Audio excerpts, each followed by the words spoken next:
Exercise 4, question number 11. A particle is projected upwards from the top of a tower with a certain speed. तो particle को tower के top से ऊपर की तरफ जब हम फेंक रहे हैं u स्पीड से लेट से, तो उसको ग्राउंड तक पहुंचने में 9 सेकंड लग रहे हैं. This is first case. और सेकंड केस में कंडीशन क्या दिया हुआ है? Same particle when thrown vertically downwards from the top of the same tower reaches the ground in 4 seconds. तो इस केस में उसको ग्राउंड तक पहुंचने के लिए 4 सेकंड लग रहे. तो फर्स्ट केस में पार्टिकल येलो वाला पाथ फॉलो करेगा और सेकंड केस में पार्टिकल ऑरेंज वाला पाथ फॉलो करेगा. इसके लिए अगर मैं टाइम t1 मान लूं और इसके लिए time t2, t1 is given to be 9 seconds and t2 is 4 seconds. First case में let's say this is point A, this is point B, इसको पॉइंट C मान लेते और इसको पॉइंट D.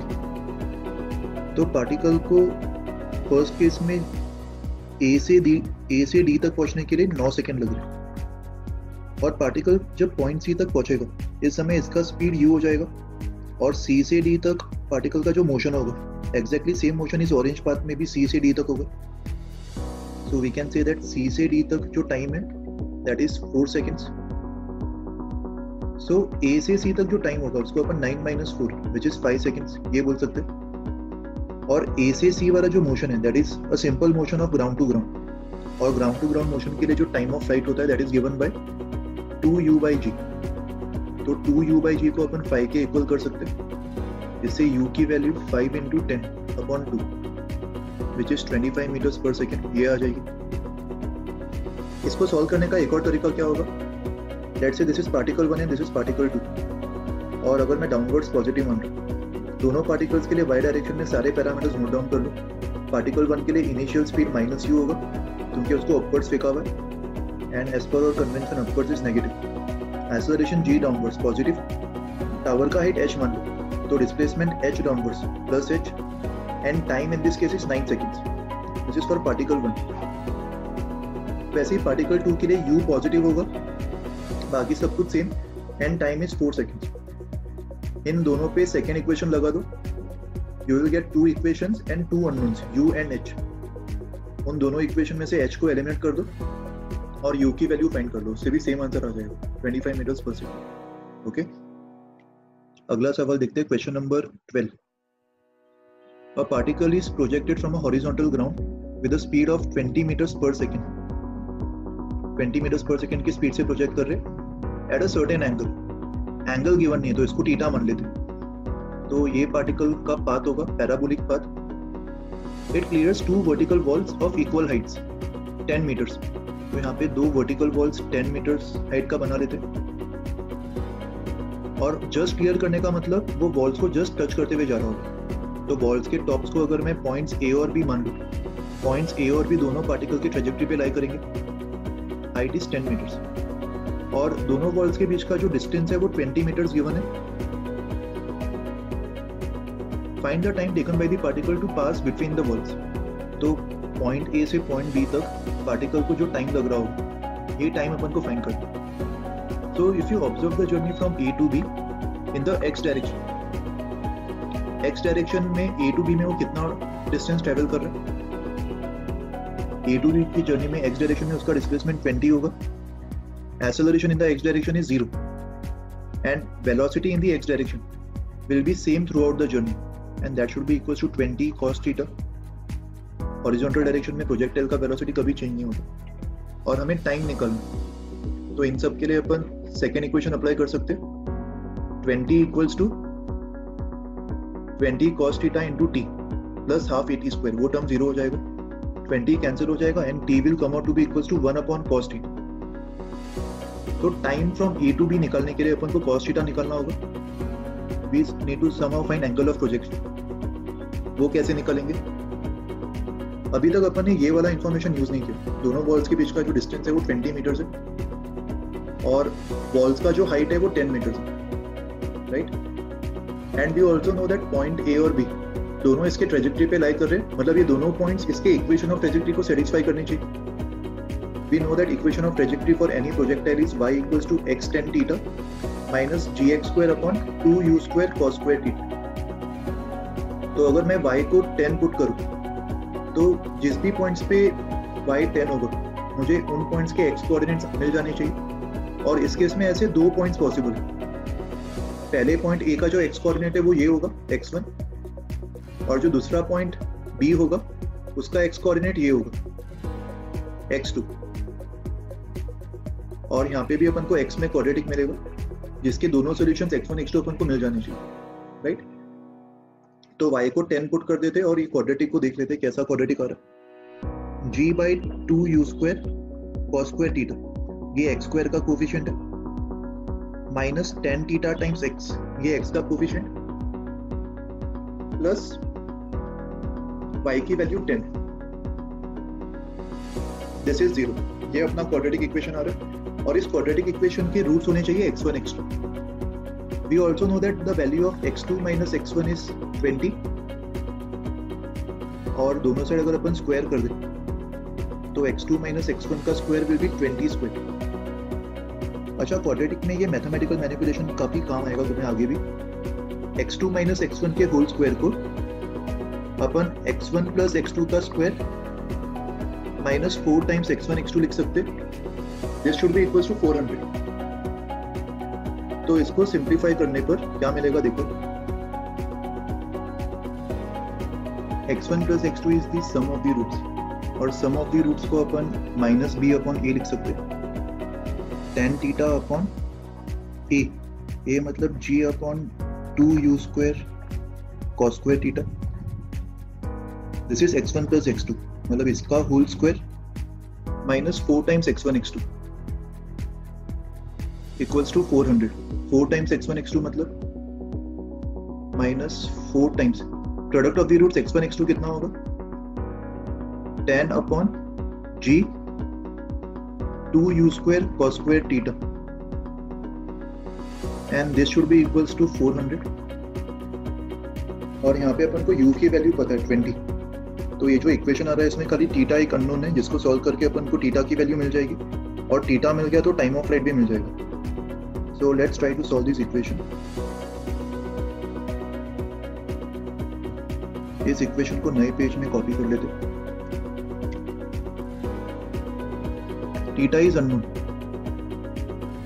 सो यहाँ पे अपन को क्या मिल रहा है, 2u square cos square theta into tan theta is sin theta cos theta, so 2u square sin theta cos theta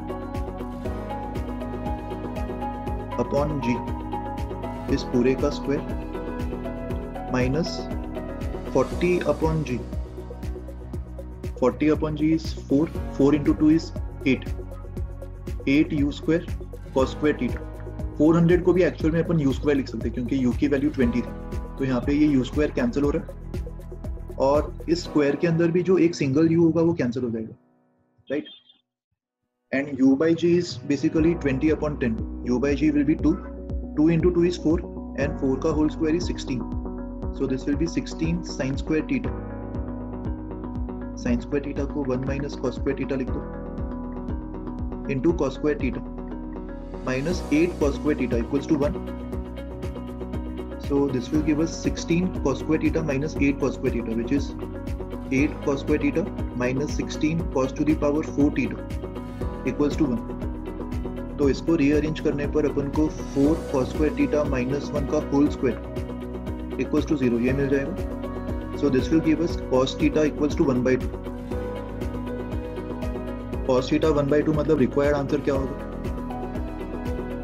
time की वैल्यू क्या आ रही थी, time was coming out to be 1 upon cos theta and cos theta is 1/2, so required answer will be 2 seconds. Okay, exercise 4 का question number 13 देखो। A stone is thrown horizontally from an elevated point. Horizontally मान लो इसका speed u है।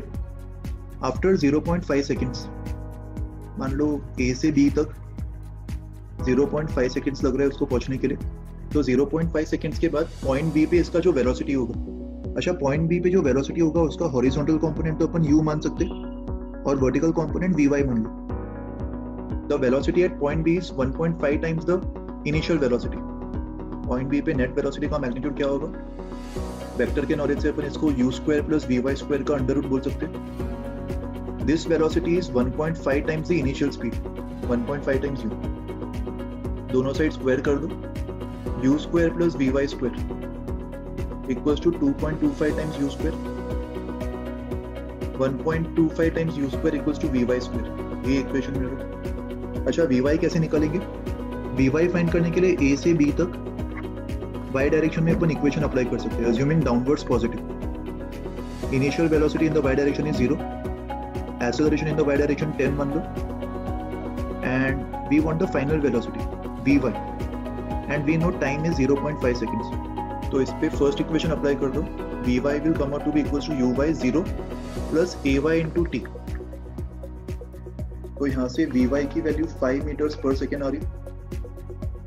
So u square can be written as vy का square 25 upon 1.25. So u will be equals to 5 upon 1.25 का under root. इसको simplify करके अपन को initial speed u मिल जाएगा. नेक्स्ट क्वेश्चन नंबर 14 देखते.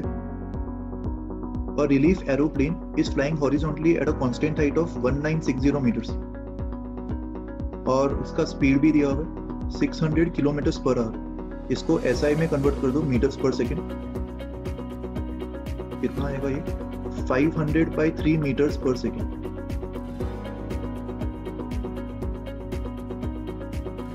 And at what angle of sight with the vertical? इस angle को अपन 500. तो किस फाई की वैल्यू पर अपन को सर्वाइवल किट रिलीज करना चाहिए such that the survival kit reaches the person in water. Okay. So मान लो पॉइंट ए पे सर्वाइवल किट को फेंक रहे, तो सर्वाइवल किट का जो इनिशियल स्पीड होगा हॉरिजॉन्टली वो भी सेम होगा जो प्लेन का स्पीड था. और सर्वाइवल किट का जो वर्टिकल में वेलोसिटी होगा वो 0 होगा. तो y डायरेक्शन में अगर अपन इसके पैरामीटर्स को ऑब्जर्व करते, displacement in the y direction will be h which is given to be 1960 meters.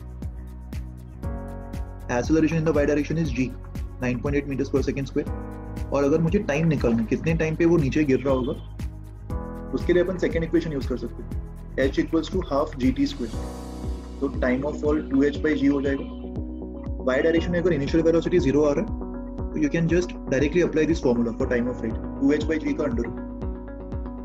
So substitute the values. h is 1960 upon 9.8. So this will be 4.9. दोनों साइड 10 से मल्टीप्लाई कर दो. इसका अंडर रूट 196 का under root is 14, 100 का under root is 10 and 49 का under root is 7.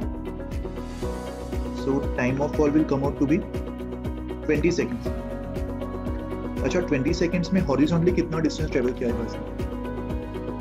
Horizontally तो ये कांस्टेंट स्पीड से मूव कर रहा है, तो horizontal distance travel will be 500 by 3 into time into 20. And how do we find this angle? Tan of phi अपन निकाल सकते हैं. Tan of phi will be x upon h. 500 into 20 upon 3 upon h 1960. तो इसको simplify करके तुम्हें tan phi मिल जाएगा. Non standard angle आ रहा है तो phi को tan inverse of this value बोल सकते हैं, right?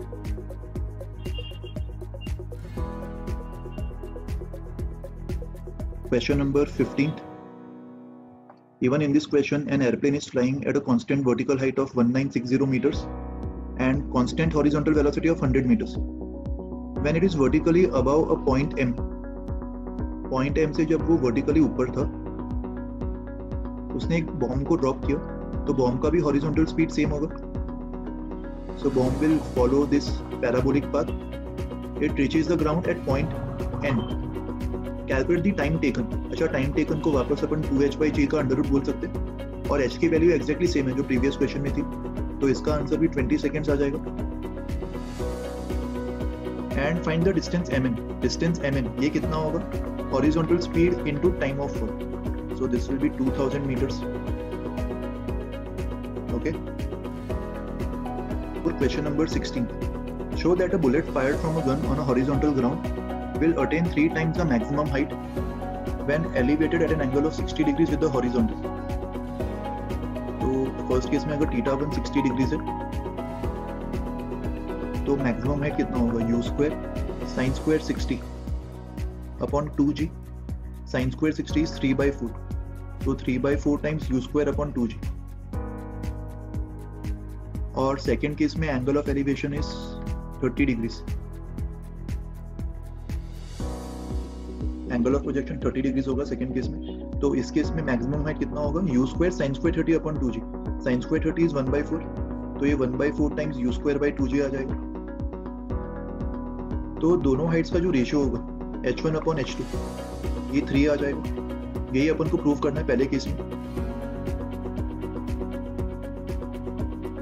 Show that a bullet fired from a gun on a horizontal ground will attain 3 times the maximum height when elevated at an angle of 60 degrees with the horizontal as compared to that when elevated at an angle of 30 degrees with the horizontal. Also show that the horizontal distance covered in the two cases will be equal.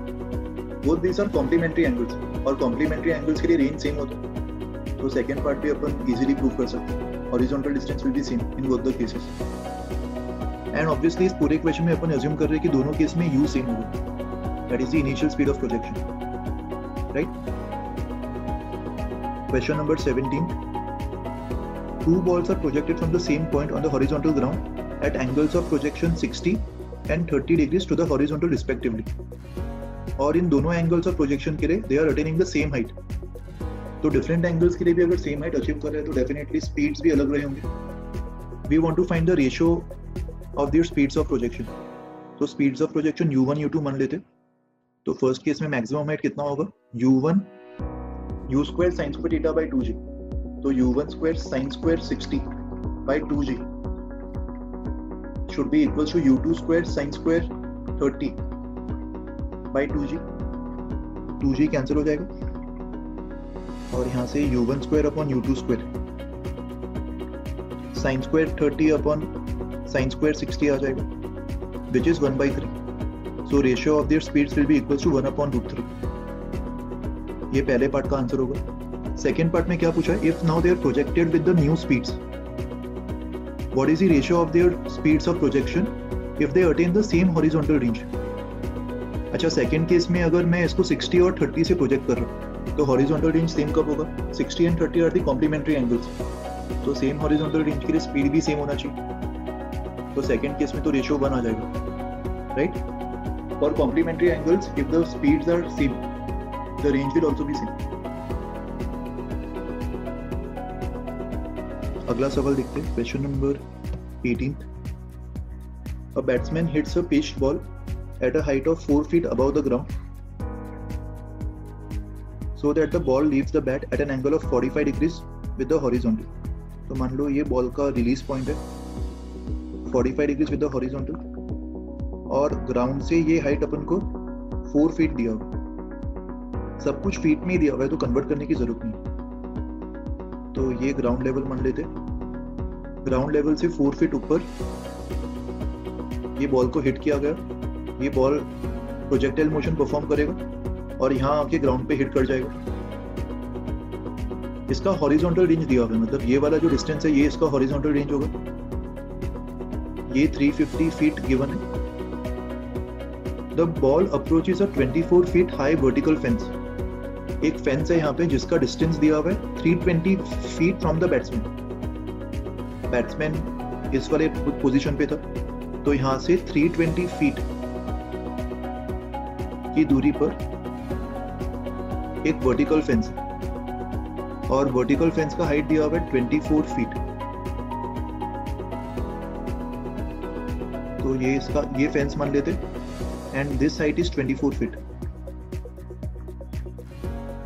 Find क्या करना है अपन को, will the ball clear the fence.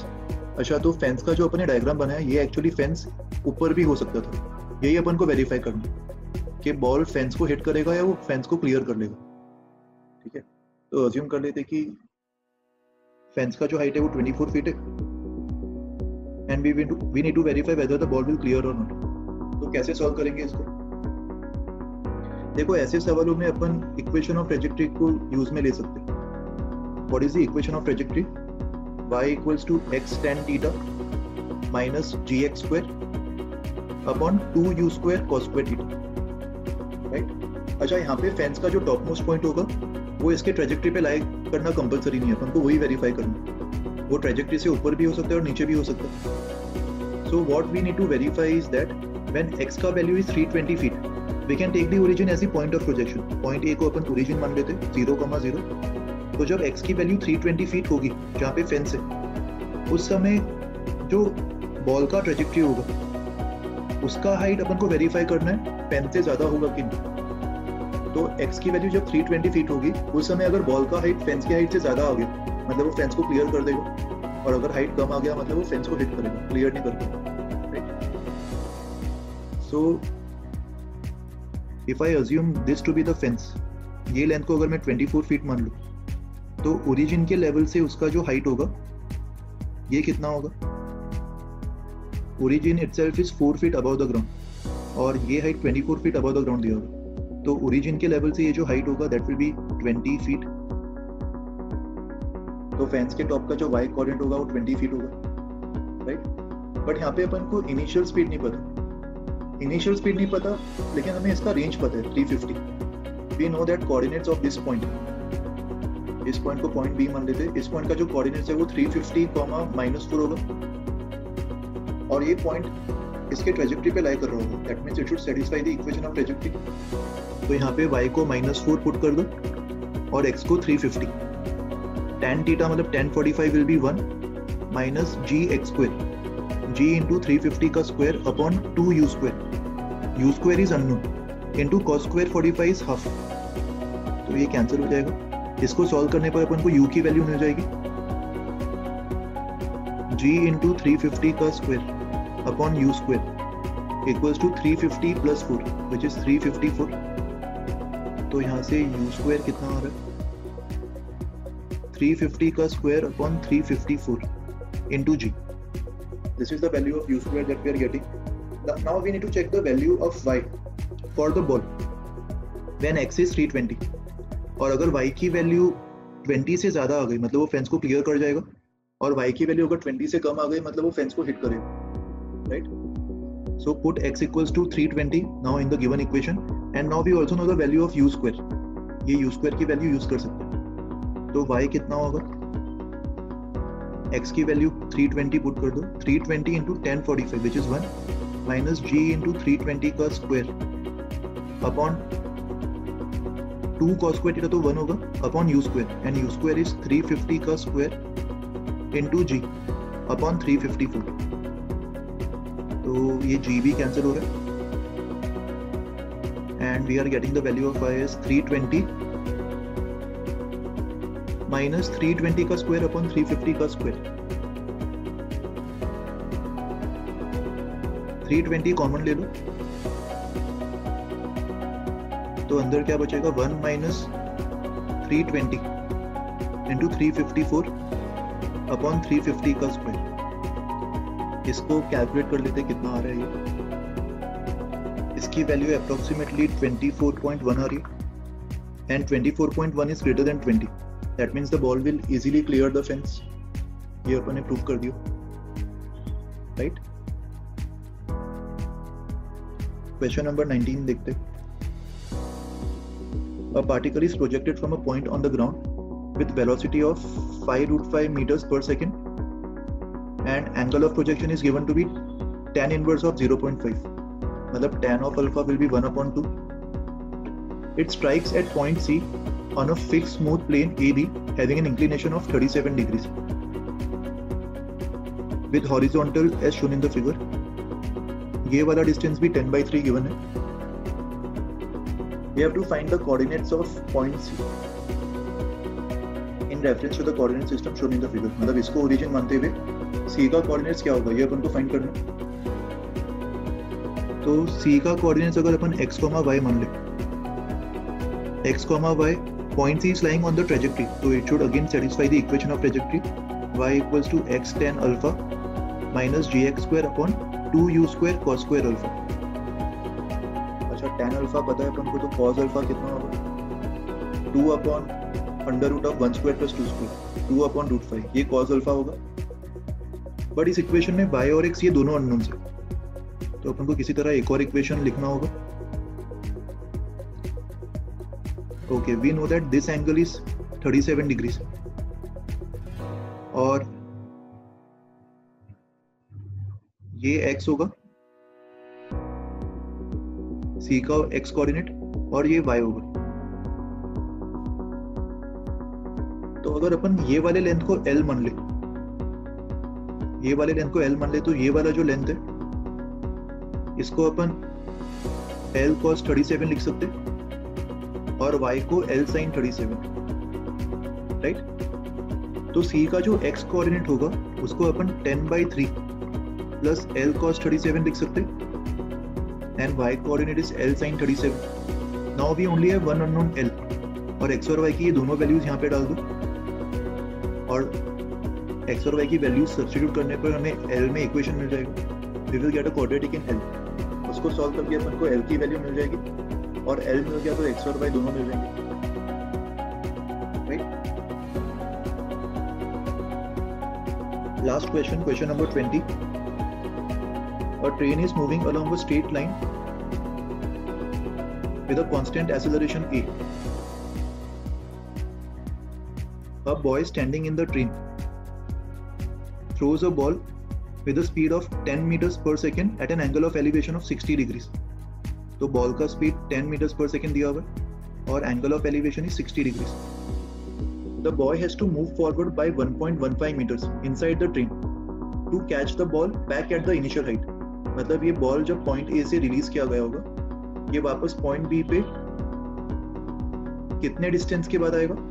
1.15 metre. Ball ने और boy ने horizontally same distance travel किया होगा 1.15. और ये सारे पैरामीटर्स जो है वो ट्रेन के रिस्पेक्ट में दिए हुए. Everything is happening inside the train, so everything is happening with respect to train. So we need to apply relative parameters वाला कॉन्सेप्ट हियर. एक्स और वाई डायरेक्शन में let's try to note down all the given parameters and everything with respect to train.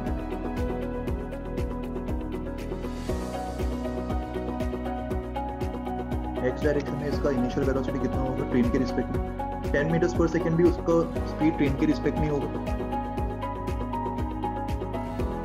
क्योंकि boy ball को train के अंदर ही फेंक रहा है. तो ट्रेन के अंदर अगर उसने फेंका होगा तो अपने रिस्पेक्ट में फेंका होगा, and boy is the part of the train. So 10 metres per second is also the velocity of the ball with respect to train. उसका एक्स कॉम्पोनेंट कितना होगा? 10 cos 60. Velocity of ball with respect to train in the x direction is 10 cos 60 which is 5 meters per second. और y direction में इसका velocity कितना होगा? 10 sin 60 which is 5√3 meters per second. Acceleration of ball with respect to train कितना होगा? x direction में acceleration of ball का खुद का acceleration x में तो 0 होगा क्योंकि वो projectile motion perform कर रहा होगा, और train का acceleration x में a मान लेते तो 0 minus a. Relative acceleration of ball with respect to train will be minus a, and displacement of the ball with respect to train in the x direction is 1.15, right? और time को unknown मान लेते. वैसे ही y में acceleration of ball with respect to train कितना होगा? Ball का acceleration -10 minus train का acceleration. y में तो ट्रेन का acceleration 0 होगा, तो इसी को अपन relative acceleration बोल सकते हैं y में. Displacement of ball with respect to train in the y direction is 0. Same horizontal level पे आ गया, A से गया और वापस B पे आ गया, and time t again is unknown. तो y में सेकेंड इक्वेशन अप्लाई करने पर अपन को t मिल जाएगा s equals to ut plus half at square uyt minus half gt square. तो एक टाइम कैंसिल हो जाएगा, t equals to 0 वाला सोल्यूशन अपन को नहीं चाहिए था. So second time instant will be 2uy upon g. तो टोटल टाइम कितना आ रहा है इससे? uy is 5√3. 2 into 5√3 upon g will give us √3 seconds. और अभी x में इक्वेशन लगा दो. x में सेकेंड इक्वेशन लगाने पर क्या मिलेगा? s equals to ut, x equals to 5 into t plus half into a is minus a into t square मतलब 3. What is 5 into √3? √3 को 1.7 लिख दो रूट 3 इज 1.73 अप्रोक्सीमेटली। तो कितना होगा ये 15, 5 into 7 35 plus 1 36, 8.65 minus 3a/2। तो यहाँ से 3a/2 की वैल्यू 8.65 minus 1.15 7.5 आ जाएगी। This will give us the value of a to be equals to 15/3, which is 5 meters per second square, right?